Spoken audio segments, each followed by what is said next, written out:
Welcome जय Hind defence aspirants. हमेशा की तरह इस बार भी आपके लिए प्रस्तुत करते हैं सेंचुरियन डिफेंस एकेडमी की तरफ से एक स्पेशल एनडीए का मॉक इंटरव्यू। ये mock interview NDA girl entry का है और ये मॉक इंटरव्यू में आप देखेंगे कि रिकमेंडेड कैंडिडेट इशिका शुक्ला ने अपना मॉक इंटरव्यू कैसे दिया हुआ है during her SSB preparation at Centurion Defence Academy. आपको बता दें, इशिका शुक्ला ने अपने NDA 148 के फर्स्ट एनडीए गर्ल्स बैच के लिए अपना रिकमेंडेशन सक्सेसफुली प्राप्त किया है by studying at Centurion Defence Academy. Ishika ने 21 days of rigorous SSB training के तहत अपनी पूरी पढ़ाई को कंप्लीट किया और अपने रिकमेंडेशन की तरफ अपने कदम बढ़ाए। आइए देखते हैं इस रिकमेंडेड कैंडिडेट के इंटरव्यू के रिस्पॉन्सेज एंड होप आपको इससे बहुत कुछ सीखने को मिलेगा। आपको बता दें, इशिका से पहले कनिष्का ने भी सेंचुरियन डिफेंस एकेडमी से एनडीए गर्ल्स बैच के लिए अपना रिकमेंडेशन प्राप्त किया है। ऑल्सो इस इंटरव्यू के एंड में आपको डीब्रीफ भी देखने को मिलेगा, जिससे आपको पता चलेगा mentors at Centurion Defence Academy कैसे गाइड करते हैं स्टूडेंट्स को who enrol for the SSB programme. Stay tuned. May I come in, ma'am? Come in. Good afternoon, ma'am. Good afternoon. Sit down. Thank you, ma'am. Okay. Ishika, what all you did today before appearing for the interview? Tell me about today's routine. And being a daughter of a serving defense personnel, what makes you different from the others? Yes. Ma'am, so from the morning I wake up at 5 a.m. and after that I get ready for my GTO task for today, and then we went to the ground and we did the half group task, the group obstacle race, and after that we also did the command task where I learned very new techniques and things which would be very helpful for me. And after that I come at 2 p.m. In the academy, and then I appeared for the interview. And talking about as a daughter of army personnel, I feel very proud as my father is in army, and the thing that makes me different from others, that as my experience from the army, that I feel I lived in army area from the very beginning, from childhood. So I faced many new changes in myself from others, like there are frequent postings in the different cities of my father, so we went with him. This makes me a very good person who easily adapt new environment, because in every 3 years the friends, teachers and everything changed for me, but it just takes me 1 or 2 months to adapt with the new environment. And I think that's for people who living in the civil area from many 10 to 12 years, they find difficulty in mingling up with the people, but that makes me quite good. And also talking about the more defense, because I am from the defense background, I personally saw the life of the officers, life of the army personals, which teaches me to be very disciplined, to be very humble and helping others, and also gives me courage to be confident and having a goal of also becoming an officer. This all come from my father's army background. Good. So, what your family thinks about you? You are joining the Indian Army. So, what is their opinion, and what do you think about yourself? What kind of personality you have? And also tell me, are you the type of person who gets homesick? Yes. Yes, ma'am. Talking about my family, especially my father, when he know about that NDA, for NDA the girls can also apply, he immediately approached me and tell me, and then he asked me to fill the form, and are you interested in this? Then I expressed my desire to be an officer also, and then he encouraged me that you can do it. And as I have 1.5 months only for preparation for written exam, he motivated me and helped me very much that I can do it. And with his support, and also my mother supports me, and also my younger brother who is also preparing for NDA, he also supports me. And with all of them, and also with the help of the teachers, I was able to crack the written exam. And after that, as I cleared it, my father and my mother, they both felt very proud on me. And now from that, they motivated me for SSB, and then I started my preparation for SSB. My father also arranged many meetings with the officers, and they also tell me in the evenings about the army life, about the personalities of officer, which really helped me that a kind of person I want to become. And talking about my personality, I feel I do things very confidently. I speak very confidently, and I have the clear thoughts and goal in my mind that what I want to become and what the path I had to approach so I can complete my dream. And the only dream is to become an army officer, and for that I am trying very hard. And also the kind of person homesick, of course not, like even for study I feel more comfortable in the library. Whenever I want to study I go to the library, and also to the coaching school, and I also did group study with my friends, and in evening I used to spend time with them, and also on Sunday I play group games with them. So I did group task with them, and the outer door task as well as the home task I also help my So you are a self-motivated and motivated person. No? Yes, I ma'am. love that. Okay, so when you decided that you want to join the Indian Army, why not the Air Force or the Navy? When you decided? Yes. Ma'am, after that, from the very beginning in the 10th class only, when I, during in the coaching classes, I know about the NDA exam. Then I asked my sir that can I give that exam and can I prepare for it? Then he told me that this is not for the girls. Girls can only apply after graduation, which makes me quite disheartened. But after that, I have from that day that a desire to be an army officer that kept in my heart, and I decided to accomplish my dream after graduation. But when the sudden beautiful news came, I just applied for it, worked hard and cleared it, and also appearing for interview from that. And also just army, Air Force and Navy are also very brilliant. Indian Defence Forces, every aspect is wonderful, but especially army is from my childhood is close to my heart. I had seen the army life and the kind of person I want to become an officer. I want to see myself in the army uniform. So that is close to my heart. That's good, that's good. Tell me, what all responsibilities you undertake at your home, and what responsibilities you have undertaken at your school? Talking about the responsibility at my home, as we just lived at 3 years with my father, and after 3 years he had posting at Arunachal Pradesh and Jammu and Kashmir in areas where we can't go with him. So during that time, as a elder girl of my home, so all responsibilities on me, from admission of my brother in school, coaching, and buying books for him, and deciding and helping him and deciding the books and dress for him. That's all my responsibility as he's my younger brother. And also helping my mother in financial things, and the bank, and going to bank, and also ATM, and helping mother to going to mandi buying vegetables.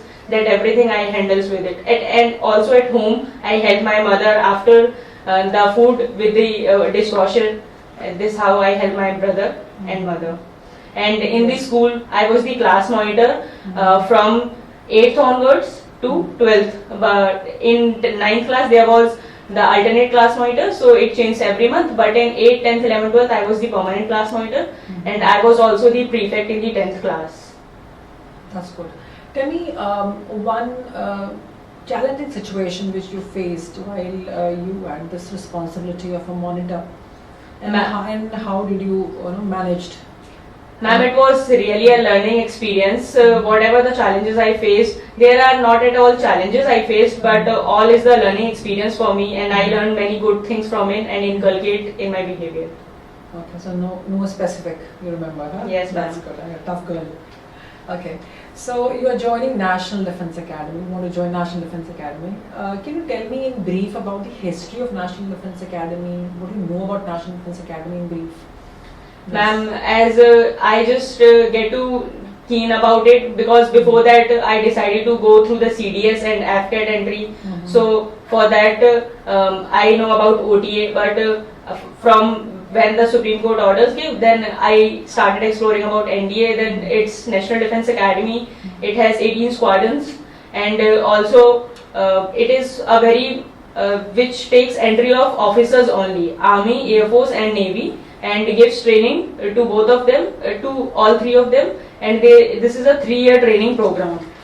This is a most meaningful undergraduate program, and in this the Air Force got the engineering branch, and the Army personnel as we do the BSc and we get the degree of JNU, Jawaharlal Nehru University in Delhi, and that's all I know about the NDA right now. And thereafter, what is the next level? Yes, so for before that, for boys, as there were boys in the NDA, they go in the IMA Dehradun, but as girls are trained in OTA, so I think after NDA we will go to OTA, but the official notification has not yet come. Okay. Okay, coming to the other segment, what do you think, what is the biggest challenge for women today in their lives? The biggest challenge is, ma'am, to getting the education and to be independent. Because there are different schemes, Beti Padhao, Beti Bachao Yojana by our government, and the government is promoting the educations. They are getting the education, but as we all know, after 12th passing, especially in the rural areas, their parents are keen desire to just get married of them, and so they can fulfill their responsibility from their own side, and due to which they are not able to complete their education, they are not able to get independent. And I believe as a woman, to be independent is very much important, because it is a very famous quote that if you teach a woman, you will teach a whole generation of it. And if a woman will be independent, then definitely the coming generation, she or he will learn from it and will go to the higher path. And if you teach a man, then only you will teach a single person or a family. It is a very famous quote by someone. So I believe the education and to be independent is the most important thing right now. Okay. Education and being independent, good. So the another question was related to it. So I wanted to ask you, if you had power to do anything you wished to improve the status of women in a country. So your answer is the same, right? Education and... Now the basic answer is that they should get the complete graduation knowledge, and at least whatever they want to pursue in their career, they should give a proper chance for it, proper time for it, and after that everything like marriages, etc. After that, with the consent of them, that can be also further happen. Okay, good. So you belong to Madhya Pradesh. Yes, ma'am. Okay. So your native place is Gwalior. Yes, ma'am. Right. So tell me, in past 5 years, what changes you have seen in Madhya Pradesh in general? And yes, can you tell me the 5 major changes? Yes.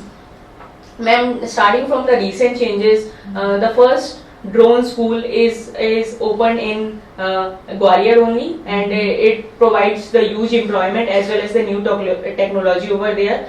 And also talking about, we all know that Indore is the cleanest city of our country, and that is in the MP, and that makes us more beautiful, and it is also called as mini Mumbai. And after that, when the government came, the CM Shivraj Singh Chauhan, he has launched many schemes for women and also for the children who pursue education in the MP board. After 10th and 12th, they provide them laptops and also tablets for promoting them to higher studies.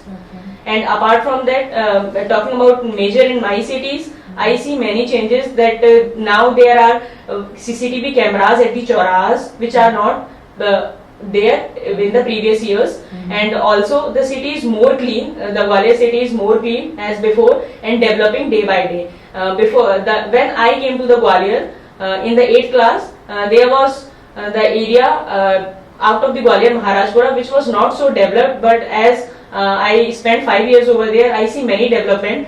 Big MIT University over there, which creates a huge development of the area. Okay, got it. So, okay, now another question coming to you. If given the opportunity to meet the Honorable Prime Minister Narendra Modiji, what 3 issues you would like to put across to him, which today's youth is, getting affected, and which you want to get resolved? Yes, 3 issues. So talking about the first very issue, due to the COVID pandemic area, the many students, especially the teenagers, they face the mental problem issue. For which in the recent budget, our government has also launched the national mental health program for that. So that is the major issue nowadays, for which they should increase such more schemes and more interaction with the parents, with the friends, due to which the loneliness they feel in the COVID pandemic, that can be overcome. And second point, major thing is what I mentioned before, that the education and the girls' independence. And the third major thing is the unemployment. The growing unemployment, we have the second largest population in this world and the world most youth country. Still there is a huge unemployment, and every year 50 lakh more youth join this race. And this is the biggest problem for which our government should work more. Okay, apart from this, I want to ask you, you want to join Indian Army. So there are two neighboring countries with whom we have major border disputes, China and Pakistan. Can you tell me what are the few major border disputes and what currently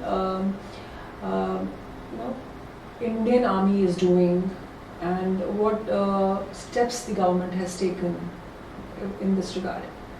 Yes. Ma'am, starting from the Pakistan, the main issue is the POK, Pakistan Occupied Kashmir, Gilgit-Baltistan issue, due to which the people over there from the Pakistani government had funded the terrorism over there, and they came to the Pakistan Occupied Kashmir. They especially targeted the youth of there, and they create hatred feelings for them, due to which the different disputes happen in the Kashmir.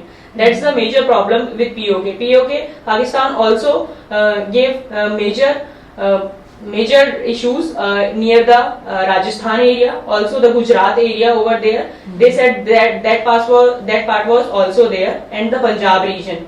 These are the three major, POK, Punjab and Gujarat, where they claimed that was their area. And talking about China, the major is Aksai Chin, which was given by the Pakistan to the China, and that was our territory area. But as the Pakistan gave it to the China, it creates disputes between us. And for that, the recent we know about the Valley tragedy that happened, where the China and we both come face to face, and that's the problem we faced. And talking about the recent relations we have with China and Pakistan, we have good relations with China in terms of trade only. And apart from that, we are taking different steps on border disputes and trying to solving with that. And talking with the Pakistan, as the Pakistan, we all know that right now the Pakistan government has totally overthrown and they are facing political crisis. But as the PM previously was Imran Khan, he praises our foreign policy and also our government, and due to which still we don't have good relations, but our foreign minister Jaishankar has approached that if we will, if Pakistan is... I would like to stop you and throw some light on the present status, political status of Pakistan.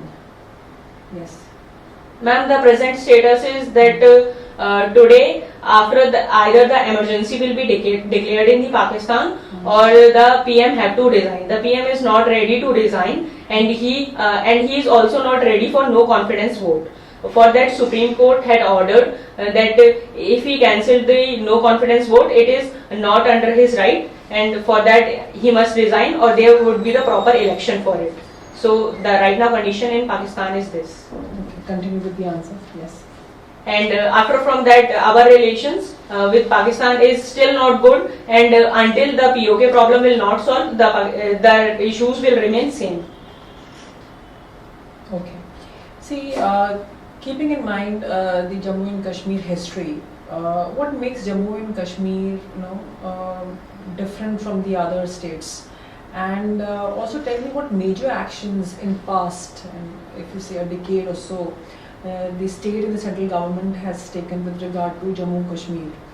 And what do you know about proxy war? And if you know about proxy war, uh, according to your opinion, Jammu Kashmir faced proxy war, and what our government in the recent years, what steps they have taken for improving the status of Jammu and Kashmir? Yes. Starting from Jammu and Kashmir special, ma'am, Jammu and Kashmir is special in every way. It is called heaven of India. It is rich in resources, rich in tourism, rich in education. Our ancient history we shared over there, the Himalayas, and that comes over near that area, that are very close to our ancient history, and many our monks and people over live there and got enlightenment and knowledge over there. So it is an integral part of our India from very starting. And talking about history, when the Raja Hari Singh was the king of the Jammu and Kashmir during the independence time, he signed a treaty with our PM Jawaharlal Nehru and signed that the POK, the Jammu and Kashmir will be the integral part of India despite of having a special status. Still, in spite of that, the Pakistan has claimed that this is their area and try to again and again invade that. And talking about recent steps taken by the government, in 2019, the government has abolished Article 370, which is the major steps towards the development of the Jammu and Kashmir. Because due to the abolishment of that, they are able to take the benefits of the government and central schemes over there. The farmers over there can take the benefit of PM Kisan Yojana. The girls over there can get benefit from the girl schemes, and the women's over there. And due to which new companies, foreign companies such as from the UAE, they are building the mall over there, which creates a huge employment and development in that area. Before Article 370, there was a province that we can't buy land in that area. But now, as Article 370 is removed, the people can buy land over there, set up business over there, and people from other part of our India can go there, and their people can come, which makes us close to our country, and they will feel more as our integral part of our India. Okay. Okay, and recently, Sri Lanka, it is still undergoing the emergency, the crisis. So they have declared the state of emergency. So what do you think? What happened? What are the major reasons behind this crisis? And what Sri Lankan government is doing, and what India is doing as a neighbor in this? Ma'am, Sri Lanka is facing the huge crisis right now. The major reasons are because Sri Lanka's economy is dependent on two major factors, that is tourism and exporting their wheat, agriculture and grains. These are the major things. But as we all know that due to the COVID pandemic, and also they received the major tourism from the Russia and Ukraine, that European part. But as right now the Russian-Ukraine war is going on, the tourism over there is declined, and due to the COVID also they declined. So one of the major factor is that they have clashed their economy. After that, talking about the exports, their exports is also declining because they are not able to maintain their foreign reserve. Their foreign reserves is declining continuously because they had taken so much debt from the China. They are under the debt of $10 billion, and due to which they are not able to even buy the basic needs for the people, petrol, for diesel. Even the people over there are not getting the food for the day. This is the main reasons, that due to the foreign policy over there, they continuously take the debt and not able to repay it. And that's why they lost their foreign reserve. Even due to the pandemic, they lost their tourism and exports also. And the major part, the Handam Tota port over there, they tried to develop it, but the Chinese company overtook it, and after that they will not able to pay the money that had taken for the development of the port, and now China had taken it for the lease of 99 years. That was a very strategic position for Sri Lanka that now had lost it.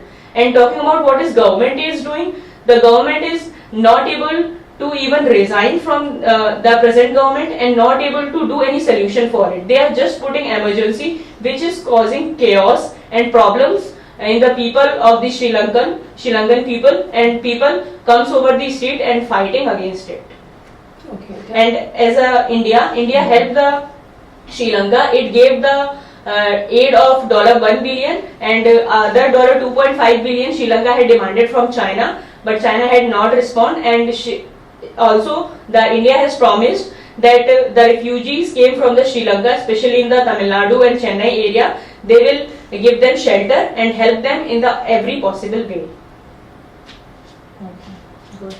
Tell me the names of the countries where China has interfered and has been doing collaboration with. What are the names of those neighboring countries of India?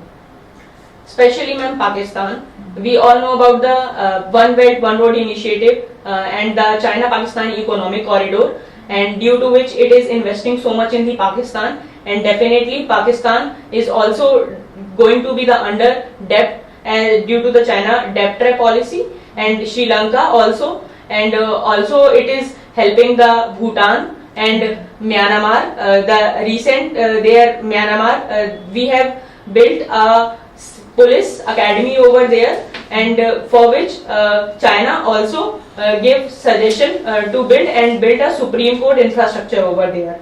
And also these are the major neighboring countries, and in Afghanistan also it has decided by the China that in the One Belt One Road initiative, the Pakistan and Afghanistan both will join it. And if that so happen, we have also invested in Afghanistan. We have invested $2 billion in infrastructure of Afghanistan. And if China will make the Afghanistan part of CPEC, then it will be very difficult for us, and we will lose ground in the Afghanistan. These are the major neighboring countries where of our India, where China has invested. Okay, what is the main cause of conflict between Russia and Ukraine? What is the main cause, and how it is affecting the peace, stability and the world economy? Ma'am, starting from the history, the Soviet Union and the USA. When the Soviet Union disintegrated into 15 countries, the USA, they won the war, and after that the Russia and Ukraine also the part of the 15 countries that were disintegrated. They formed, the USA and other countries formed the alliance NATO, North Atlantic Treaty Organization, in which there are 30 countries. And for that, the Russia has also made a Warsaw Pact to encounter NATO.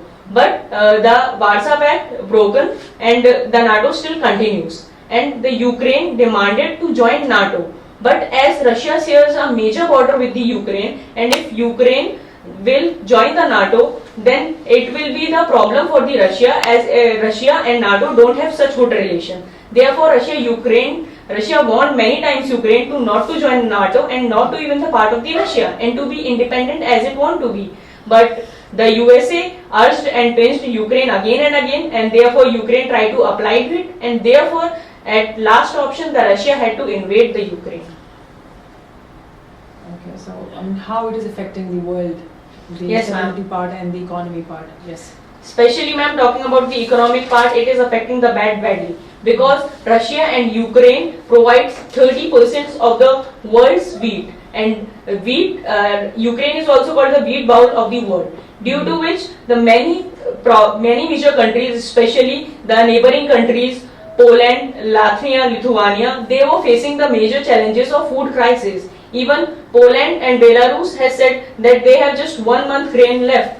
Due to which, even for that is the opportunity for India, and India will fill that gap. But also other major things such as the gas. Russia is the major provider of natural gas all over the world, and due to which, as the USA had imposed many sanctions on it, it is removed from the SWIFT also, and even can't trade with the other country. CAATSA is also on the Russia. The Russia is not able to trade with the other countries, due to which they are facing problems, shortage of electricity, because in the European countries there is so much cold, due to which they need continuous natural gas for their electric vehicles and for their daily life need.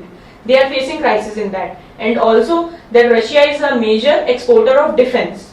So it has exported many defense system to the different countries, and for which the regular maintenance is required, and special part is maintenance is required. And for that they need to trade in the dollars, but as Russia has faced many sanctions, they are not able to do it. So in the future, it will cause many more problem in the whole over the world if the sanctions were continued, as Russia and Ukraine both plays a very important role in our world. Okay, good. Okay, supposing you get selected.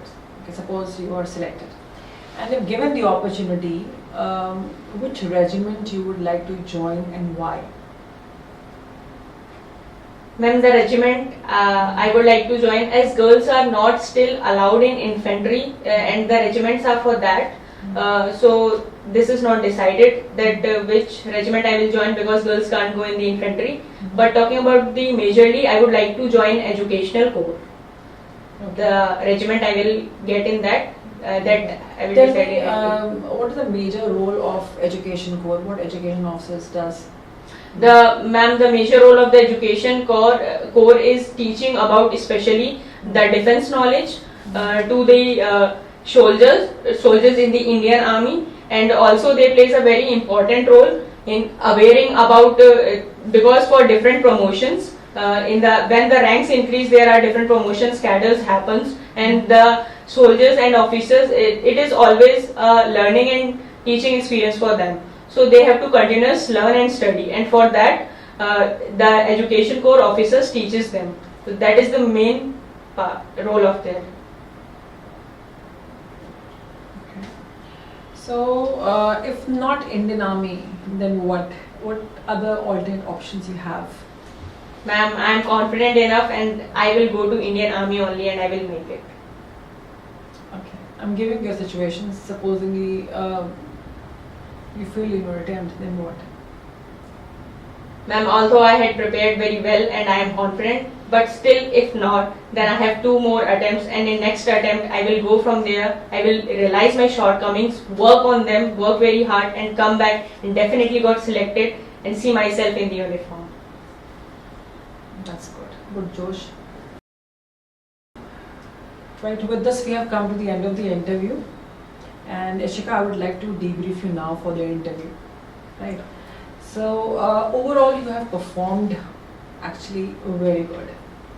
So keep up with this performance. And apart from this, I want you to maintain this confidence level and continue with your research level. I mean, your knowledge base is good. Right? So continue studies. Continue with your studies, and you're doing well. Okay, and you missed out some questions. I asked you some questions. You missed out certain questions. If you recall, in the series you have missed out. I asked you regarding what is proxy war and J&K is faced proxy war or not. And at one of the places you missed out the questions. So keep that thing in mind, that you should not miss out the question and answer those. And rest is fine, and rest is good. Read, study, upgrade, Yes, and all the best. Thank you. Okay. Take care. Thank you, ma'am. Have a good day, ma'am.